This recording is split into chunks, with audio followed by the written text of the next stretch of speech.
There you have it, folks. The victory drums.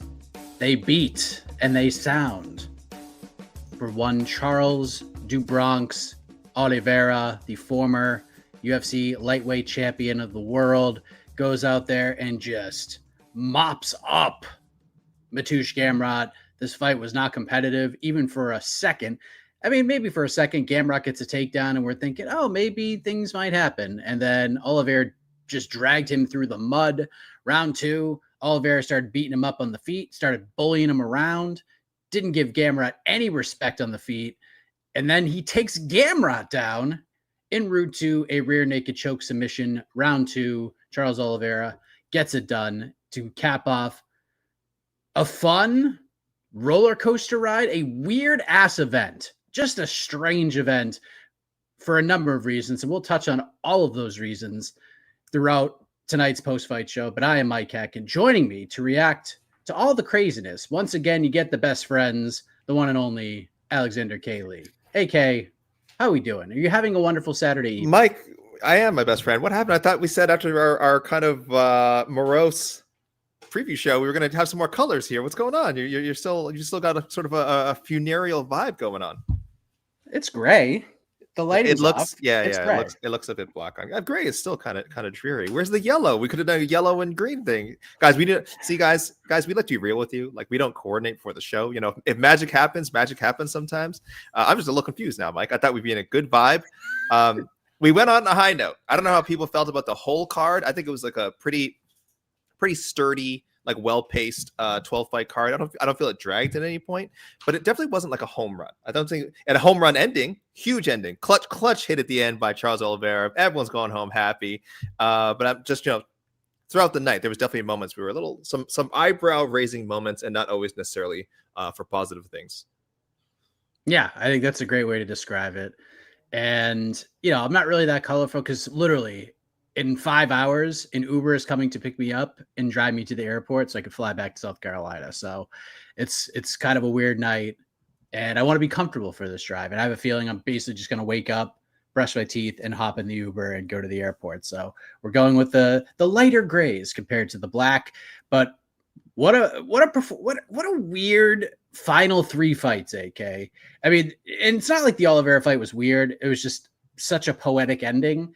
But we got the Joel Alvarez Vicente Luque fight, which was just an absolute disaster, from the refereeing to Michael Bisping on color commentary to Joel Alvarez in the third round doing absolutely nothing. It was one of the weirdest fights of the year. Then we go to the co-main event. We are waiting for this moment, AK. You and I have been the drivers, the co-conductors of the Montel Jackson train for nearly a decade. We've been saying this guy is really good, and if he can just get in there and fight, he's going to fight for a belt. He has a chance to become a world champion, and he gets the opportunity to fight Deiveson Figueiredo and does nothing. I mean, truly does nothing. And Deiveson Figueiredo is no longer nutty Deiveson Figueiredo. He is no longer Randy Johnson with the mullet and the mustache throwing a $110 on the outside. No. He's now short hair, clean shaven, Greg Maddux painting the corners at 80 miles an hour, just getting people out, getting 14 win seasons. That's the figure we're getting now. And then Charles Oliveira just goes out there, just beats the holy hell out of Mateusz Gamrot. So, AK, this was a very top-heavy event. We were looking forward to all three of these fights. Your reaction to how these three fights played out from start to finish? Oh, man. Well, we're talking about Montel Jackson. Let's just talk about him right now. We have to have the usual caveat, guys. Like, we're doing some backseat driving here, some backseat judging, coaching, whatever you want to call, backseat cornering, right? Of course, everything's easier said than done, right? We want to give full credit to Deiveson Figueiredo for his performance. Like, one of the best fighters of this generation, two-time UFC champion, and it's been a pretty good bantamweight, right? His losses are to Petr Yan, Corey Sandhagen. So it's not like this losing streak was like, oh my gosh, this guy can't compete at 135. He lost to two of the 5 best bantamweights in the world. But I would like to think we can all agree that we definitely didn't see the best version of Montel Jackson that we could have. I don't know, Mike, if we're giving off too much of a, oh, I'm not angry, I'm just disappointed vibe, because, I mean, listen, Montel's a grown man. Do you hear? I hear it. Whoa, that was weird. I'm sorry. I heard there was a sound in the back. It's outside. Yeah. Okay, all good. The cars in Massachusetts All are going good. wild here. All good. But I think we do have to be like honest and sort of critical about Montel's performance. Like right from the beginning, he got taken down because, you know, I don't want to get too technical here, but it's not my specialty. He stepped in, throws a 1-2, doesn't quite land, puts him right into range of a Figgy takedown. And that happened again in round 2 as well. And it clearly made him very gun shy, made him afraid to throw. Now, why his team won was not prepared, like super prepared for that possibility, because that's like the most logical counter that Figueiredo would have, is to wait for Montel Jackson to close in and then take him down. And 2, how did they not work more on sort of establishing that jab and things that Montel could do at range? Because Montel had an enormous reach advantage in going to this. I think it was like 8 inches, something like that, like crazy reach advantage. And again, easier said than done, right? I'm sitting on my butt saying that he should have done this, should have done that. But we all saw the fight, guys. We all saw the fight. We've all seen Montel fight before. I think that's more importantly what I'm saying is that we know Montel's good. Montel's a great fighter. He's a great fighter. And Mike and I have been saying for a long time, like, just he needs to get healthy and get these opportunities. Sure enough, gets top 10 guy, fights for the second time in a year, for the first time in a long time.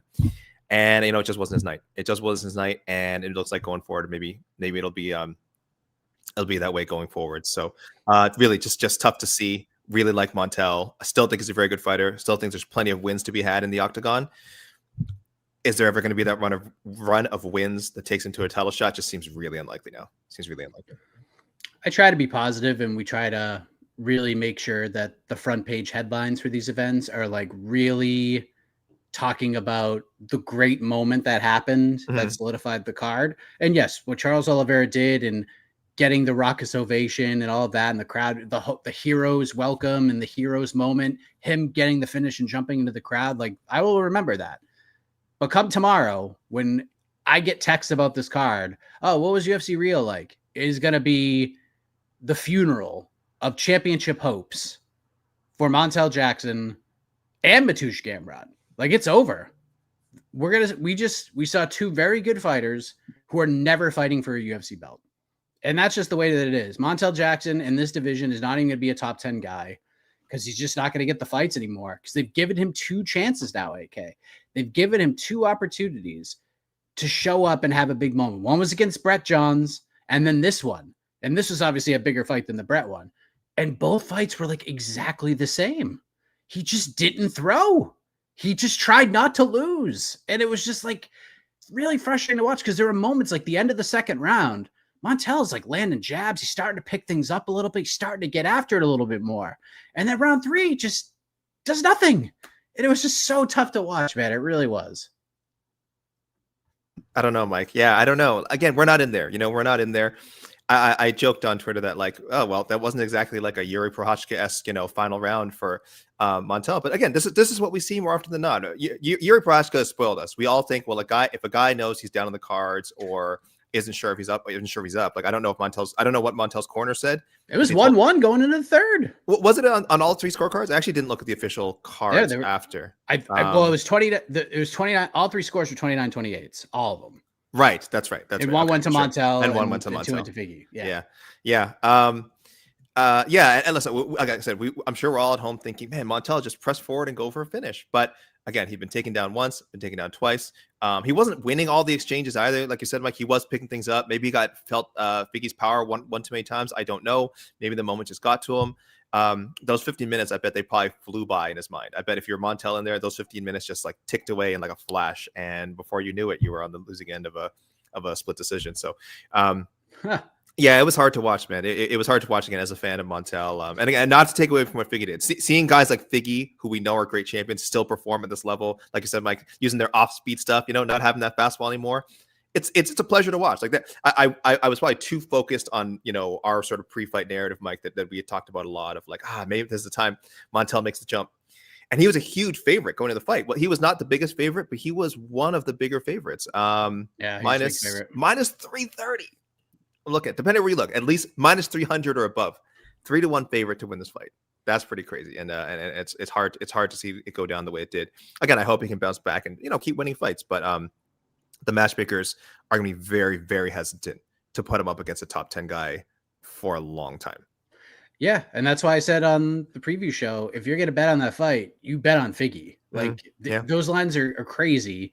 And Montel has been in these spots before. So it's tough, man. Like the guy's super talented. He's probably going to bounce back and fight like a top 35 guy next. He's going to nuke him. And then we're going to be like, oh, where's this dude? He fought me. And then he's going to probably nuke the next guy. And then we're going to give him a shot against like the 14th ranked dude. And yeah, it's just tough, man. He was pissed. And by the way, I'm looking at the cards right now. Fabio Alves had it 19-19. Right. He was the guy who scored it for Montel eventually. Yes, he scored round 3 for Montel. Yes, all three judges gave Montel the third round. Oh, okay, yeah. So Jaron Fillel and Clemens Werner both had Figgy up 2-0. So yeah, Montel did need to finish if he was going to win the fight. Dang. Who knew? But in Mateusz Gamrot, you knew. It's one of those main events where we're just like, okay, 2 minutes in, we knew that he had no chance of winning this fight. He gets the takedown. Oliveira immediately takes the back.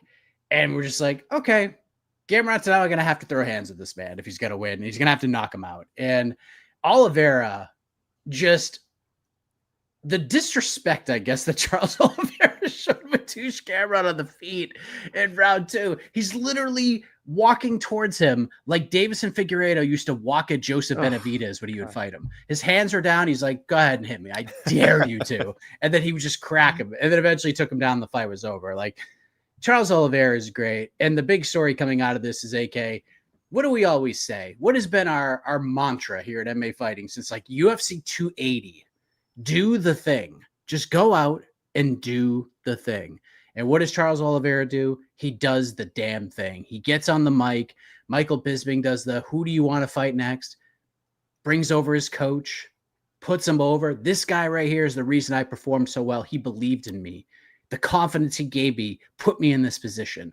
And then Bisping follows up and says, what else do you need to accomplish, Charles? And then Charles Oliveira in English says Hunter Campbell, Max Holloway, BMF title. And I'm like, bro, you couldn't have nailed this anymore. I just tweeted this like, and it's not like he looked at my tweet. Like this has been the fight to make for like 4 years now, but now we have it. He has the BMF title. We never got the first one. And now it is here. Any other matchmaking, AK, would be promotional malpractice. Would it not? No, has to be done. Has to be done. We've all wanted to see this rematch. I think even before the BMF belt existed, but now, you know, a credit to Nate Diaz for inventing the damn thing.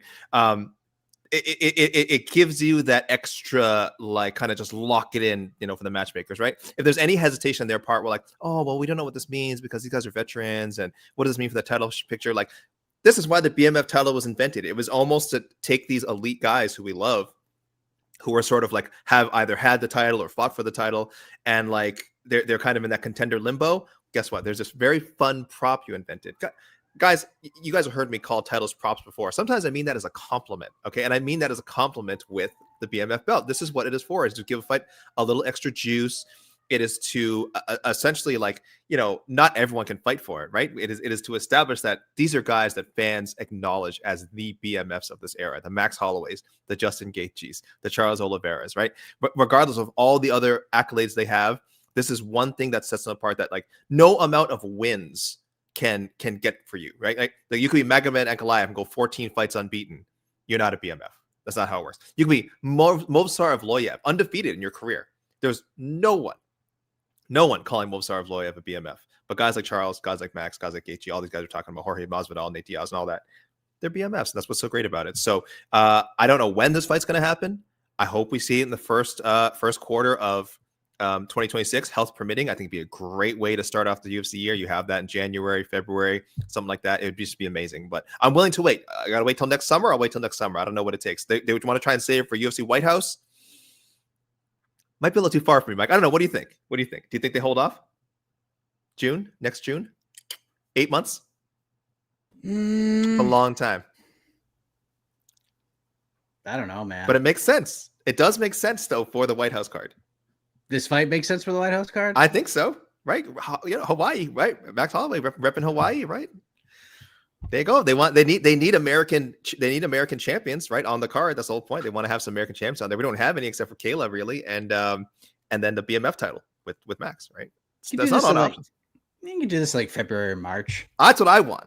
Yeah. I hope they're not going to save this. They're not going to save this for the White House. I am very scared I'm saying this now. I probably said it before that the UFC White House plans are going to potentially screw up a lot of the first half of 2026 because I feel like there's big fights that they should just give us, and they may hold off to stack that card. I don't know, and I hope I'm wrong. I really hope I'm wrong.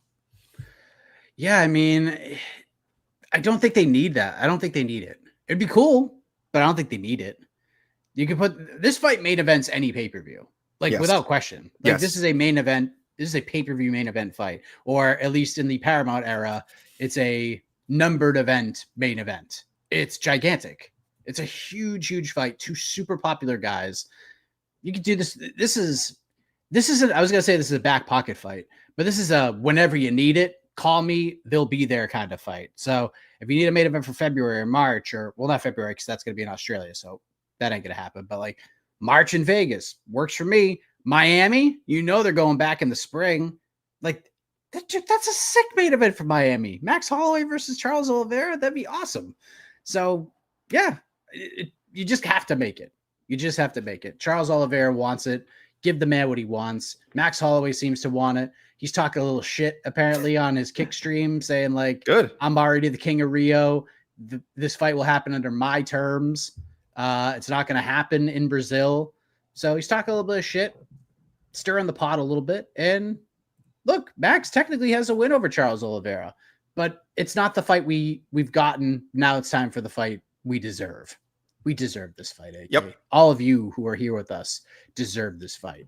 Anyone who will watch this after the fact deserves this fight. We have suffered through so many shitty Apex cards in order to get to this fight. We deserve it, and we're going to get it. Hopefully it gets done. We have eaten our veggies, Mike. We have eaten our veggies. Yeah. Let's get to the main course. Yeah, so let's get to the main course. We talked about Figueiredo's win. What do we... I know we're going to get questions about Joel Alvarez versus Vicente Luque. First of all, that was like one of the saddest fights ever. Vicente Luque, he's just kind of done, man. And we kind of knew this was going to happen. I wouldn't have hated if the corner just threw in the towel. Apparently what was said on the broadcast was not like 100% really what was said. Henry Hoop's like, "You ready to go?" And they were like on the broadcast, they were like, "Yeah." Vicente's like, "Of course I'm ready to go." But apparently what he said was like, "I can't see out of my eye." And they were like, "Good, go get him." And I was like, what is happening right now? And then Joel Alvarez decided to do absolutely nothing. And it was super weird because Joel Alvarez, AK, did something he's never done before. He has gone to a decision for the first time in his career. And on top of that, he should have gotten a friggin' TKO in round one because he threw the strike. It was legal. Vicente Luque went down. He's like, I'm hurt. I can't fight, whatever. And it should have been a TKO. It should have been a TKO. And what happened was the referee, not only did he say like, "Hey, the shot was legal," not only did he not stop the fight, he gave Vicente Luque like 2.5 minutes to recover. And then John Gooden and Michael Bisping are arguing on the broadcast. They're arguing on the broadcast like this is an episode of Melrose Place. And John Gooden is a saint. Forget Trump getting the Nobel Peace Prize. John Gooden should get it for not like just screaming at Michael Bisping, who's just like, he's Gooden's saying something. And Bisping's like, "No, but he does this." And Gooden's like, "No, that's what I'm saying." And Bisping's like, "No, you're not. Let me talk, John." And I was losing my freaking shit, AK. I was losing my mind. So your thoughts on all of this, the broadcast weirdness, the non-stoppage, the non-TKO, the referee allowing Vicente Luque to recover for like almost 3 minutes after a legal strike. It was super weird. That fight just like could not have gone worse. For the crowd, for Luque, I would say even. Not so much for Joel Alvarez. I think Joel Alvarez comes out of this okay. I know there's a lot of people to be disappointed that yes, he didn't finish. First time ever in his career that he hasn't won a fight with a knockout or submission. But he dominated, clear win, no question who the better fighter was. I do think there was an element of him not wanting to hurt Luque more. I don't mean to disrespect Luque like that by just saying like, "Oh, this guy could have went away anytime he wanted." Like, Luque was doing some things sort of defensively on the ground, like staying alive. I get it. I really believe if Alvarez wanted to just turn it up and just like totally smash Luque's brains in with like ground pound, I think he could have done it. I think out of respect, I think he was dominating so much. And I think he was aware of how badly Luque was hurt and couldn't see out of his friggin' eye. He was like, I'm just going to take the win. I'm going to take the win and, keep this run going and have a good, a good welterweight debut. Luque has been fighting, if I'm doing my math right, since he wasn't even 17 years old when he made his pro debut 16 years ago. 16 years ago, I think I'm right. There's just so much mileage on this man. And I said this in my predictions. I think we talked about on the show, like he's one of those guys who, like, because again, like I said, he's been fighting since he was 17. We look at his age, we go every year. It's like, well, Luque is only 31. Oh, he's only 32. He's only 33. Like he still has a lot of years left. And no, he's like 40, 41, 42 with the fight years. And again, and people are going to point to this probably. I hate it. And I go like, well, Luque didn't get finished. Like he should keep going on. And I'm not saying Luque needs to retire. I don't want to do that. But it is really sad right now to see him essentially reach this gatekeeper role and a gatekeeper role where, like, I don't think he's even believable as a gatekeeper anymore. Like, I just think we all knew Joel Alvarez was going to win this, just how was it going to happen? And we somehow got this really depressing result. I almost hit it getting properly called a finish, Mike, off the punch to the eye would have really been the best way. Because, like, we would have gotten our first round finish from Alvarez. The fans wouldn't have been happy. I get it, but they certainly weren't happy with how it played out. I would say this was even worse. And Luque would live to fight another day with hopefully minimal damage outside of whatever happened to his eye, right? Hopefully it's just swelling and bruising and things and nothing broken. But it didn't turn out that way. We got 15 minutes of a really, really just one-sided beatdown of Vicente Luque, a very popular fighter. This, thank goodness, we'll say it again, thank goodness for Charles, because this one left. And Figgy win, the fight wasn't exciting, but at least the fans liked it. They kind of liked that Figgy won. Thank goodness the last two fights had those real results they did, because boy, that Luque fight, that Luque loss, I should say, left a bad taste in a lot of people's mouths. Yeah. The elbows, like he could have just elbowed Luque in the ribs, right? A bunch, I think so, right? And just didn't. So you're probably right, honestly. It was just like, all right, I've already destroyed this man. I just 10-8'd him in round 2. Like, this fight should be over. His corner should have stopped this fight. Or the referee or the doc. Someone should have friggin' stopped it. Somebody should have stopped it, but nobody did. And I think he had a heart. And although that doesn't win in the court of public opinion, doesn't win in the court of excitement, yeah, he had a heart. And I guess sometimes that's a good thing in this crazy sport of ours. So we do have bonuses. We're not going to make a big guessing game out of this. Obviously, Charles Oliveira gets a bonus, his 21st most in UFC history. Damn. This dude just racking up over 1 million bonuses. It's freaking sick. Let me say a few more records here. Shout out to guys like Mike Bond and Michael Carroll who keep track of this stuff. 21 bonuses now. I'm gonna have to go off my own notes here. Now he has 14 wins at lightweight. I think he trailing only like Donald Cerrone. Oh no, sorry, he was tied with Cerrone. Now he's now in sole possession of third place, behind only Beneil Dariush and Jim Miller. That's crazy. I think he's also holds the spot for third most UFC wins, period. Because remember, he had all those lightweight wins. This was win number 24. He's actually tied with Neil Magny now, I think. This is crazy, man. I'm just looking at these numbers. I'm reading these numbers live off and sort of just doing the math on my notes. He extended his submission record. You guys knew he had that. A stoppage record. This guy's just the best, man. He's the best. So he's so fun. Give him the BMF title fight. Enough is enough. Vitor Petrino gets a performance bonus. Yes. While my Montel Jackson take apparently did not age well, it did not age more.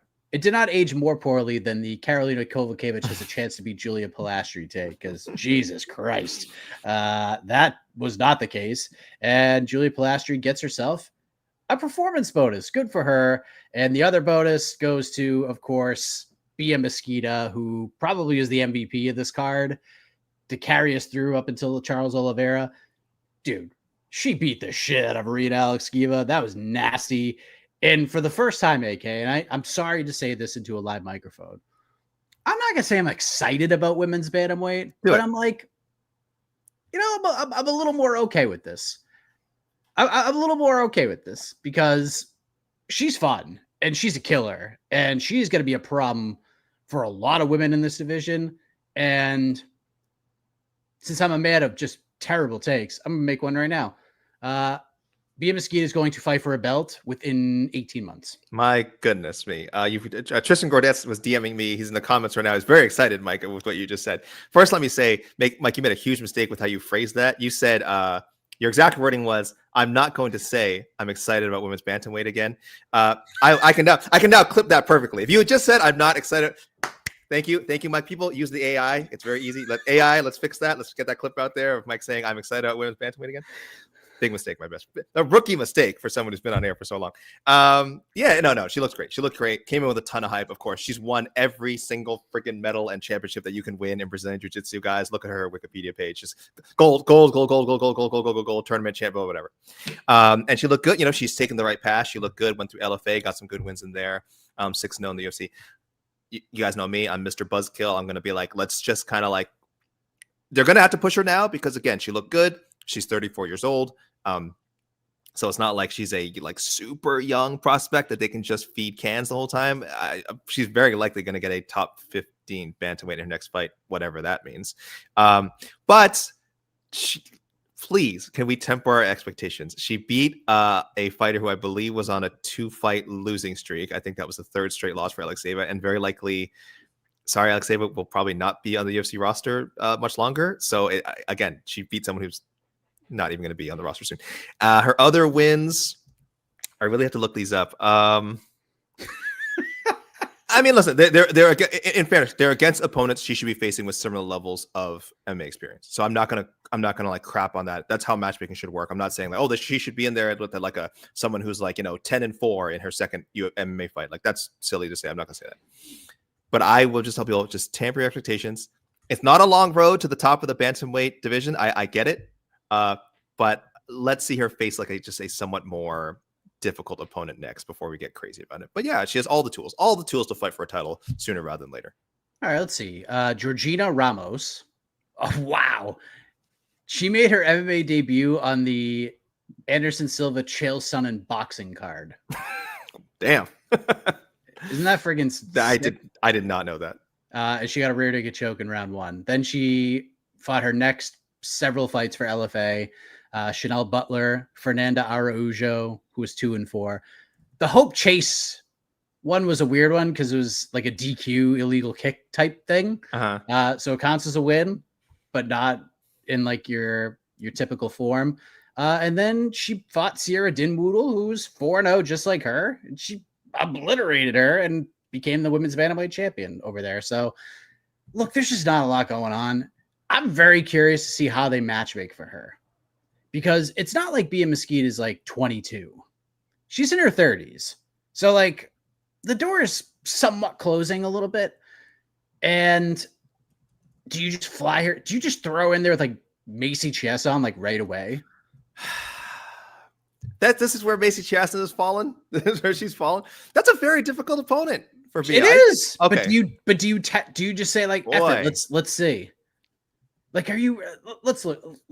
I can't believe we're doing this. We should tell people, Mike. We should. I don't want to break people's hearts. You will not be with me. You will not be with me on to the next one on Sunday.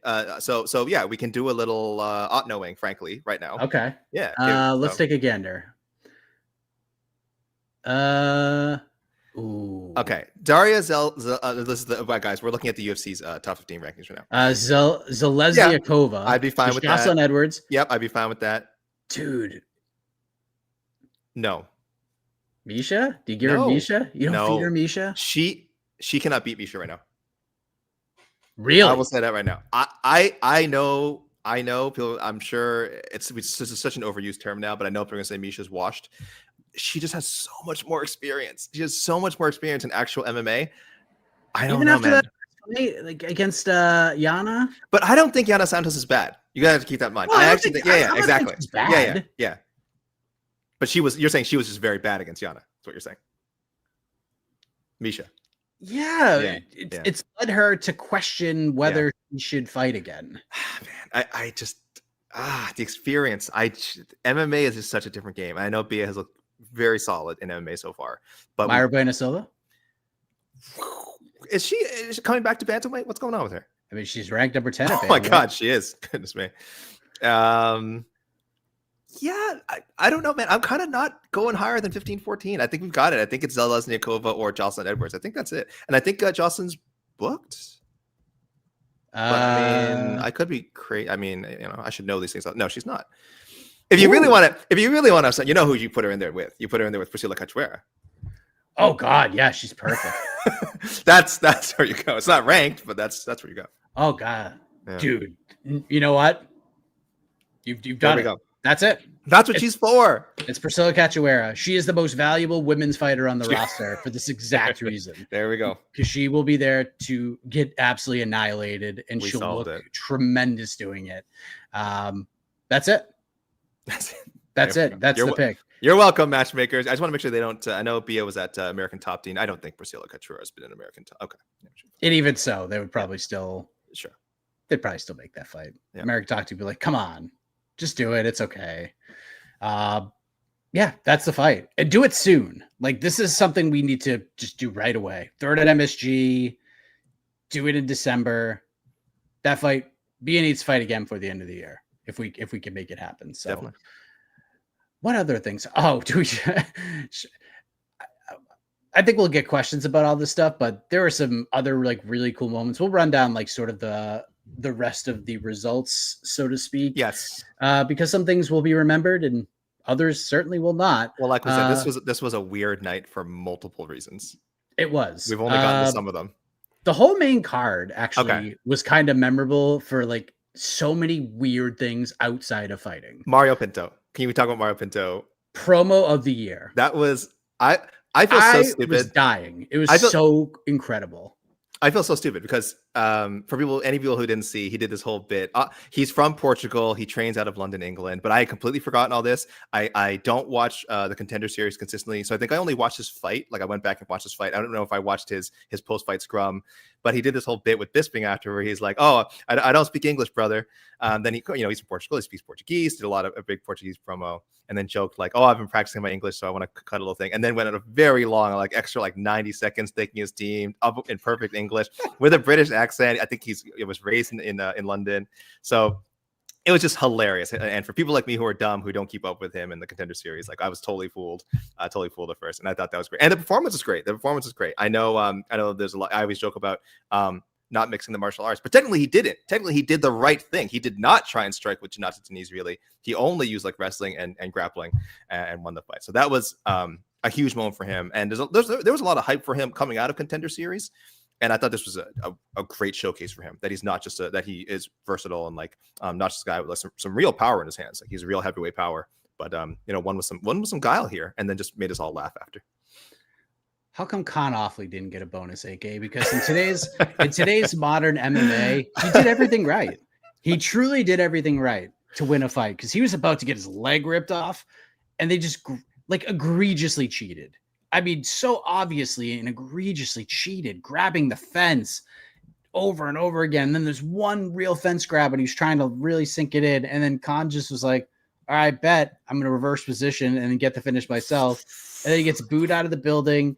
Mark Goddard is sitting there just watching it happen. He's just like, good job, guys. And no penalty, no stoppage of the action, not even a, hey, don't grab the fence. None of that. One of the cameras got a beautiful shot. If you guys watched it, go back and watch it. One of the ringside cameras is literally on the section of the cage he grabbed. So there's a camera that got this view right here of Khan Offley's hand gripping the cage. If there was like any sort of replay review, he would have just been caught dead to rights. Like if there was a replay review, like, yeah, you grabbed the freaking cage. I mean, Khan needed this. He was 0-2. He lost the Ultimate Fighter finale and then lost to, I think, Naimov. Tough opponent. But this would have been it for him, I think, if he hadn't won. And I was a little surprised. Like Ricardo, I know he can grapple, but he's shown a lot of stuff in the feet too. I actually really and grappling is one of Khan's like big strengths. So I really thought Ricardo was going to come out and he used to throw a lot of flying stuff. He still does, and I thought he's going to do some flying stuff. Like I thought that's what this matchup was designed for. Because Khan, respectfully, not like the most athletic guy, but no, wanted to do jiu-jitsu and didn't work out because Khan cheated his ass off. And congrats, Khan, for doing it. You didn't get caught. That's a W. I don't blame. Again, when I say these things, when I say like the cheating and stuff, I don't blame the fighters at all. Not single one bit. Fighter should do this. Every single fighter should grab the fence. because they will not be called ever. And if they do, it's just like, hey, don't grab the fence, and they'll just let it happen. And then, Jesus Christ, that wasn't even like the weirdest moment of the main card, AK, because no, excuse me, this is the featured prelim. Handgate. We have Derek Mitter 2.0 and Lucas Almeida. Everybody's all the rumor and innuendo.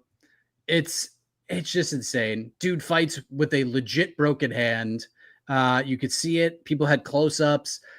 Even Michael Aswell was like, yeah, man, I saw something was wrong. Everybody flooded my DMs, say this dude had a broken hand. And then the fight happens, and not a solitary right hand was thrown. Not a single one, as Michael Aswell is just beating the holy shit out of this dude. Tough scenes, man. Tough scenes. The Brazilian Commission is, Brazilian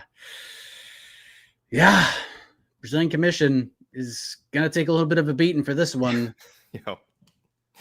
We saw like Mike, we see this happen sometimes. People speculate the weigh-ins. A lot of it's like staph infection. People go like, "Oh, this guy looked like a mark or something." Like they're worried about staph. We've seen this happen a lot. That one's like a bit harder because I always feel like people train to get weird marks over their bodies all the time. So I think I always tell people like, "Man, don't judge on this picture. Don't judge on this whatever 15-second clip of the guy stepping to the scale. We don't know what's going on." This hand injury was clear as effing day. Everyone was talking about it on social media. Everyone, I think he mentioned like everyone just knew. Everyone down in Rio knew that this hand was actually injured. So people were posting some line movement. I think he went from like a minor underdog. I think he was like plus 120 or almost like a pick'em, plus 120, something like that, plus 130 maybe. And I think by the time the fight rolled around, it was almost double. It was like plus 250 underdog, something like that. So this was really bad. This is coming off of the Ankalaev controversy. I think Cormier came out and said like, we knew this guy had a busted up rib. Like this is wild stuff, man. And I always tell people like, I don't bet on MMA for the most part for a reason, maybe a couple bucks here and there, but this stuff is like shady as hell. And I don't know if the consumer needs to be protected. I don't know if the fans need to be protected. Of course, the fighter. Why is the fighter being allowed to step in there with a broken right hand? Let's protect this guy, because he got beaten up real bad. I mean, he got pummeled, man. I mean, and more than one, and it was a late stoppage. So like this was just an awful week for Lucas Almeida. That was Herzog, wasn't it? I think so. Yeah.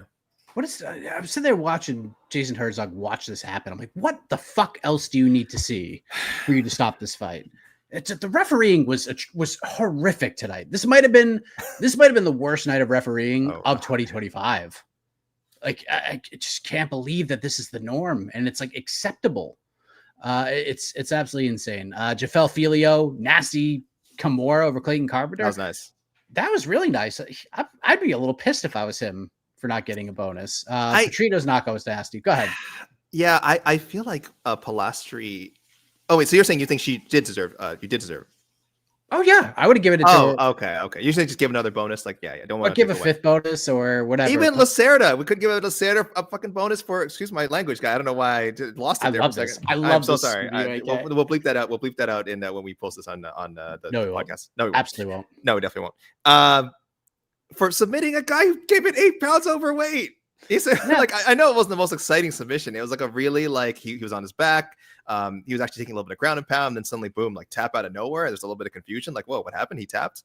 Lacerda was saying he thinks he might have broken his arm, but you got to give the guy 50 G's for even agreeing to this fight. Like, I know he got half of Oliveira's purse, but I mean, how much could that be? Simon Oliveira's coming off on a contender series contract. That was like, yeah, dude, that was crazy. $7,000. Yeah. And by the way, the Jafel Filio fight, someone just mentioned this in the chat. Let me pull it up. Mm-hmm.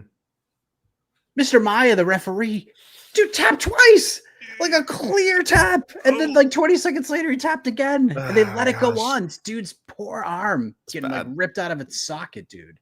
Like, it's just crazy. Great point. At least Lacerda got 5K of the first. That's too real. That's too real. That's too real, lazy. Oh my God, dude. That's wild. That's hilarious, honestly, to see that. What else happened? I lost the whole damn screen. I'm pulling it back up. Hang tight. The results from good old MMAfighting.com. Great website. Petrito, we talked about that knockout. Bia Mesquita, awesome performance.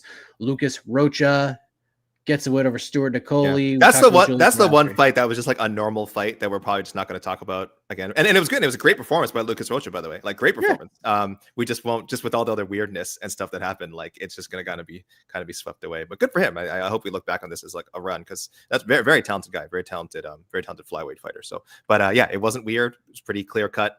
Everything else around it was just chaos. Yes. All right. Let's take some questions from the peeps. Yeah. Probably be here for like 10 minutes or so Sure. if we get out of here. Lazy to Mike, you're on the Bia train. We're so back. You have to be. If you have any hope for this division, you have to like be on, because it's not like they haven't tried to add people to the bantamweight division over the last couple of years. Like we said, we got Nora Konole, we got Zeleznyakova, we got oh my gosh, I know I'm forgetting people. Eileen Perez, kind of interesting, right? She kind of brought some life. She's been doing good. She's been doing good, but none of these are names that we were like, oh man, I can't wait to see this person in with Kayla or Amanda Nunes come back and fight this person or whoever else there's at the top. Like we're just kind of happy that they had names in. But Bea is legitimately has a lot of hype.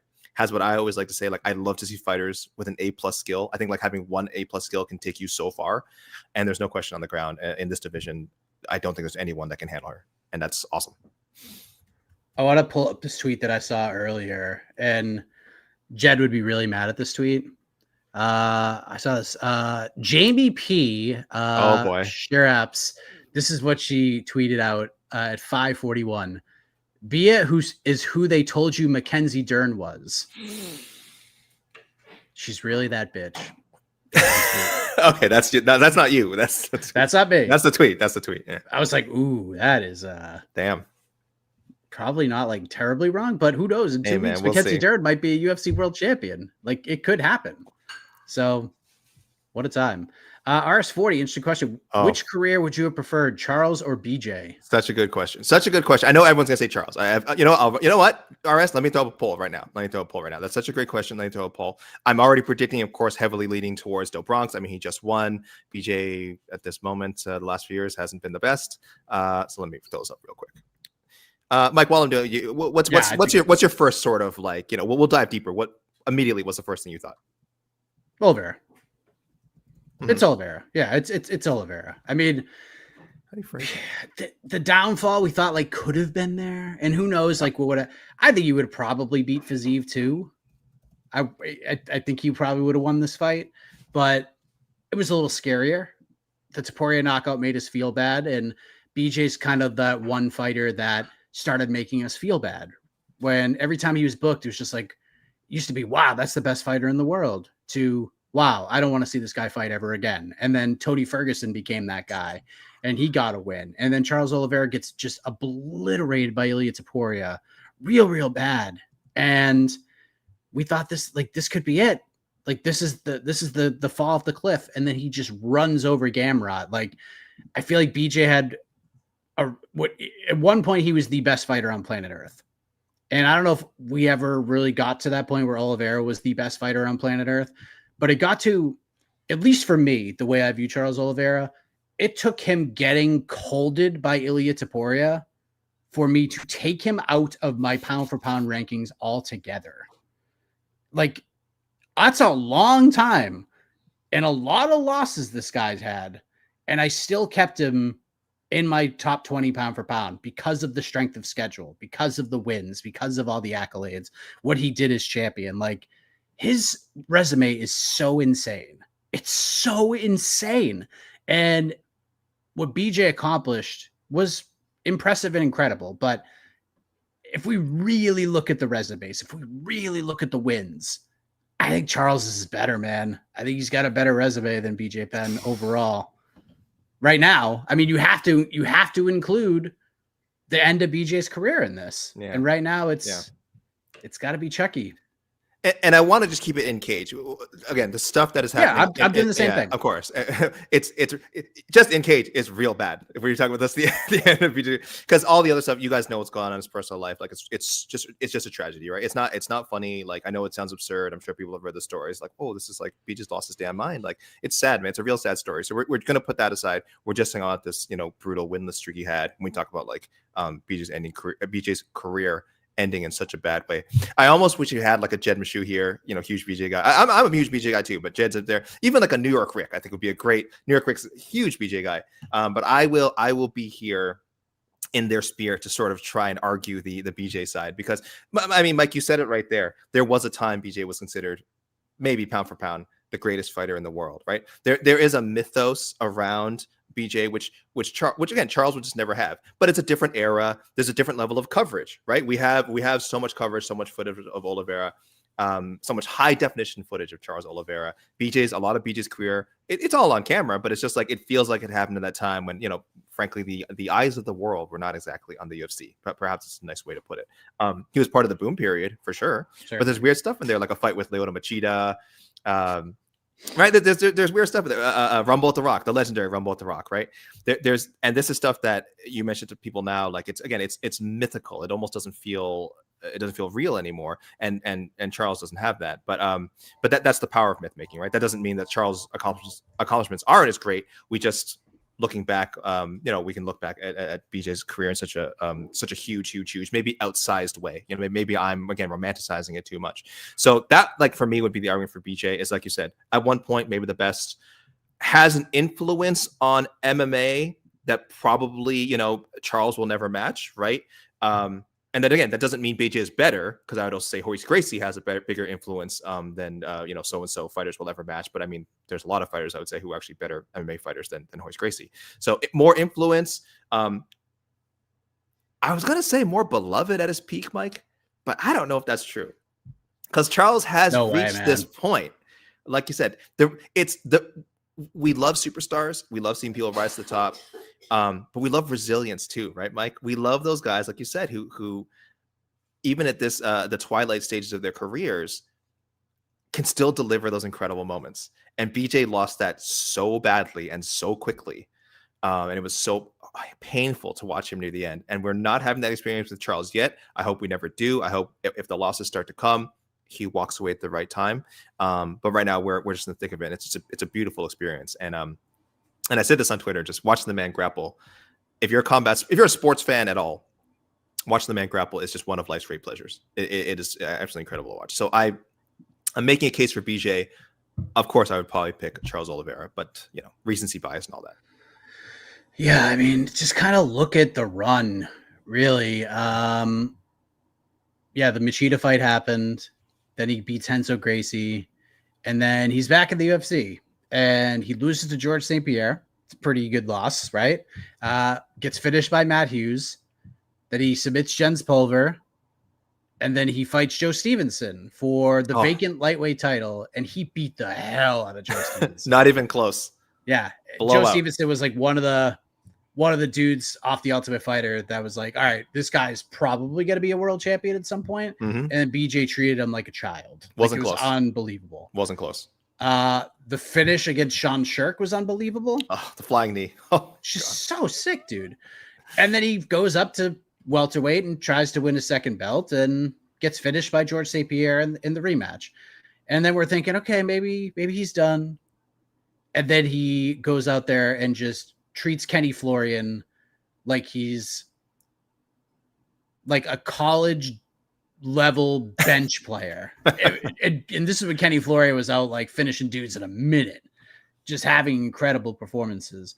And then the Diego Sanchez win, where like this is not like, again, if we're taking like the out of the cage stuff out of it, this was like really good Diego Sanchez. This was like, you cannot kill this guy, Diego Sanchez. And do you remember the narrative going in was, yes, Diego was the underdog, but they're like, oh, Diego has like endless cardio. BJ was always criticized for like, oh, he doesn't look like a guy who takes care of himself. If it goes to the 4th or 5th round, what's going to happen? And they thought like, oh, Diego's the perfect guy. Diego's nonstop. He's going to wear him out. He has a chance. No.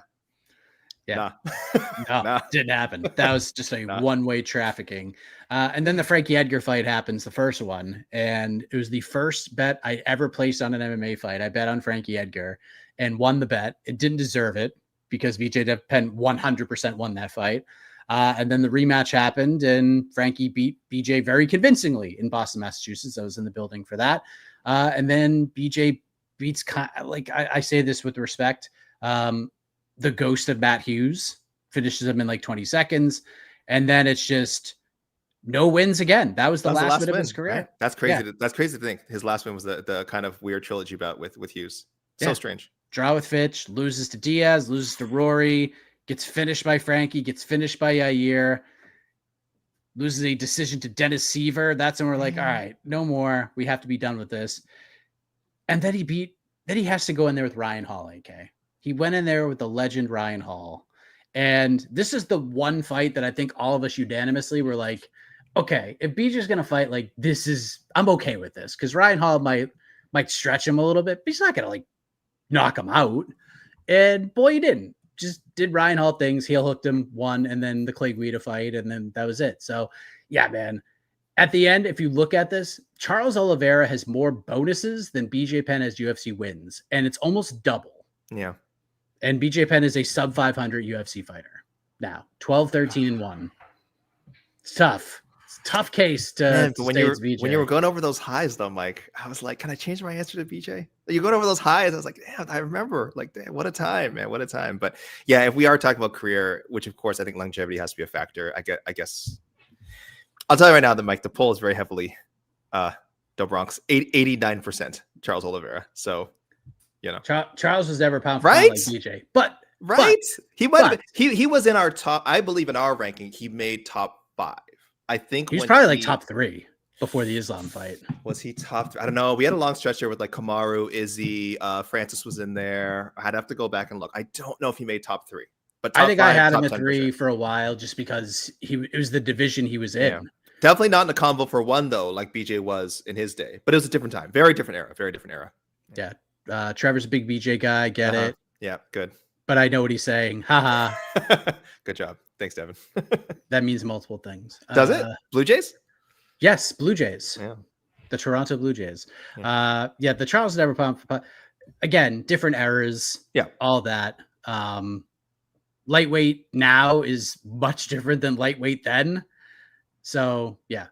Let's go to Rastafari. Did you see the pre-fight package of Volodin absolutely holding a teenager in youth Russian karate with a rolling thunder kick? Never seen that before. What is going on? You know who else has never seen that before? Me, because I never saw that. Wow. Maybe I'll have to look for it. Yeah. Send us the clip on Twitter, man. Let's we'll take. I am totally lost on what it's referring to. But thank you guys. Thank you for sending that in. Lazy Bed. Apparently, I've missed many via Mosquito tidbits, but this is the last one. With this victory, she became the first Guinness World Record holder to compete and win in the UFC. What? How about that? What? I assume she's the Guinness World Record holder for like most medals won or something. Hold on. Lazy Bed's a bit of a funny character. I don't know if he's just trolling us, but most individual gold medals won. I believe by a female, maybe not even. I should know. Guy wrote about this. Guilherme Cruz, the Brazilian Beast, guys, has been on site, by the way, all in his city of Rio, all right, which he owns. All right, he's the real king of Rio. Oh, Mike, we didn't even shout out to Guy, by the way, the man. So read all the Guy stuff. Yeah, watch the video he's getting for us. Mike, did we even talk about the retirement? Oh yes, Jose Aldo. Like, I mean, he was retired. He retired after the hobby fight. Like, he was retired. But we always say this stuff. We're like, man. We said it was Anderson Silva. Like, oh man, how much does it suck that so-and-so didn't get their moment to like really retire in front of a crowd and lay their gloves down? And they gave his moment. That was so cool. I mean, it's probably not a long trip for him. That's probably it. It's probably just like, oh yeah, I mean, Jose's here. Let's just do it. But damn. I feel like I say this all the time, and I don't want to be like a jerk every single time it happens, but it's just not, maybe your tastes are different. I am not a fan of Michael Bisping on color commentary. I'm just not. However, I will say this. I don't like how he handled the John Gooden thing. Even if you thought he was right, I thought it was just like super unprofessional to be like, basically say like, shut the fuck up and let me talk on the broadcast. It was just super uncomfortable. And you just can't do that. You can't do that. Save that for the podcast. Do that shit. Bring John on. You guys can work it out there. Like, just don't do that. Having said that, I actually thought Bisping with Gooden for a while, like, wasn't bad. He wasn't bad. Now, anytime you talk about rules and things like that, Bisping has no clue what's going on. To me, the moment Michael Bisping really fell off the cliff tonight was when Jose Aldo came out and got his retirement moment. You want to know why? Because there's only one person who's probably going to feel the sting of that, and it's Michael Bisping, because he never got that. He never got it. He goes out and gets obliterated by Kelvin Gastelum. He calls it a career, right? And they're in like London or Manchester like a month later, and Bisping's there.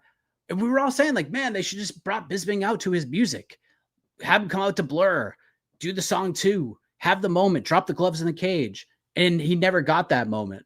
And he's been talking about, like, it would have been cool that. But now he has to sit there while doing color commentary and watch Jose Aldo, after retiring in Canada 5 months prior, come out and get the moment in front of his home crowd. And even Mike said, like, man, it would have been cool if I got that moment. And you could tell, like, he was like, golly, how come I never got that? But yeah, I don't love Bisping on color, man. Like, I think he's fine on the desk. Put him on the desk. He's got some takes. Then he can start firing off takes and do that stuff. But like, it's tough, man. It's tough. Although the two-man booth with Bisping, I actually liked better. He's not arguing with people for airtime, but yeah, tough scenes. Yeah, I mean, I listen, he's in the moment. He probably felt exactly what you're thinking, Mike, and just had to comment. He's on a live mic. He's at that point, he's been doing commentary for what, 4 or 5 hours at that point. But it really, outside of that, really a lovely moment. Really lovely moment. I hope the UFC thinks about doing more stuff like this when it's possible. I know, again, like I said, I know they did today because it's convenient. He's there and they're doing a show, and what a celebration of Brazilian MMA that tried to have tonight. Brazilians, I think, I'm so stupid. I did the math earlier and I totally forgot the number. It was a winning record for Brazilians versus the world today. 1, 2, 3, 4, 5, 6, 7. So 7 and 5, not counting Lacerda, 7 Oliveira, both Brazilians. 7 and 5. Really should be 7 and 4. We should also not count the fight where one fighter didn't have both 2 functioning hands. I think would also be, but either way, still they came out on top. 7 and 4, 7 and 4, 7 and 3, something like that. So 7 wins for the Brazilians out of 11 fights that were Brazilian versus not Brazilian. So there you go. Not too bad. Yes. Could have been better. It wasn't like a dominant night, but that's fine. It wasn't Perth, wasn't New Zealand. That's for sure. We will leave you with this one stat. Charles Oliveira is now tied for the most finishes in UFC Pride Strikeforce WEC history with Mirko Cro Cop. Isn't that crazy? Sorry, Mike, say it again. Sorry. I was replying for the most. Charles Oliveira, with this finish, tied Mirko Cro Cop for the most finishes in the combination of UFC Pride Strikeforce and WEC. Man, we got old school to do that to. Talk some Cro Cop, talk some BJ. Jeez Louise. What a great stat. That's a social post on MMAfighting.com. I believe that has Blaine Henry written all over it. Blaine, so terrific. Get her done. Terrific graphic. Yeah, that's terrific great. Graphic. Damn, fun night. Fun night for night. us and all the Charles fans, man. Yes, AK will be back tomorrow. He's going to do on to the next one. He's going to run it solo because I'll be traveling back home to South Carolina. Got to go pick up the dog. He's missing me like crazy. But yeah, that's happening. Another cool thing happening tomorrow. We're dropping the Yuri Prochazka interview, which I'm very excited about. I got to talk to the man, the myth, the legend for about 20 minutes, and it's everything you hoped it would be and more, because he's Yuri Prochazka. Dude's he's just so fun. Can we get Montel training with him? Montel Jackson, you know what? If he trains with Yuri Prochazka, I think he can turn things around, Mike. Yeah. Whatever it takes. Go to the Czech Republic. Go live in the Czech Republic for the next year. Learn from Yuri. Whatever weird shit Yuri is doing, you do it too. All right? You sit in the darkness for 3 days and you like it, Montel Jackson. Okay? And we can get you in that title path. Montel, if I don't see a video of you swimming under frozen ice for 3.5 minutes or longer, we're gonna have some problems. Go find Yuri, seek him out, and make it happen. Because Yuri's an absolute madman. And hearing him talk about the fight with Khalil Roundtree is one of my favorite things I've ever done in the history of covering the sport. That will be dropping, I believe, tomorrow. I also talked to Gable Steveson earlier this week before his DBX debut. So that was very interesting. So that'll be coming this week. Jed will be back this week. We'll have all hands on deck next week. It's an exciting time here for us at MMAfighting.com. Have a great night, everybody. Thank you for watching. For AK, I am Mike Heck. We are out of here. And again, UFC execs, if you do not give us Max Holloway versus Charles Oliveira 2, I'm gonna be very mad at you. Tisk tisk. Good night, everybody.